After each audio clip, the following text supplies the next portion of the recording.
Feel the gravity pull and it keeps me awake.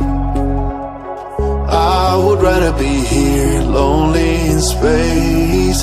पण या रेषेचा सराव केलेला आहे, बरोबर आहे. या रेषेचा आपण सराव केलेला आहे तिरक्या, बरोबर का. आणि या रेषेचा सुद्धा सराव केलेला आहे. कळतंय का बघा. आता या रेषांना अनुसरून आपण काय करणार आहे, कोणतं अक्षर लिहिणार आहे, श्र. आता श्र लिहिण्याची पद्धत बघा.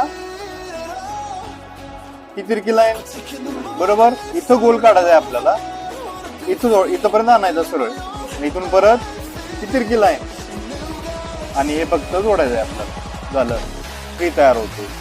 किंवा फक्त स्त्री लिहायचं असेल तर आपल्याला हा असा लिहिता येईल. सोपी साधी पद्धत आहे, बरोबर आहे. अनेक जण लिहित असताना बघा सुरुवात अशी करतात, हे श्र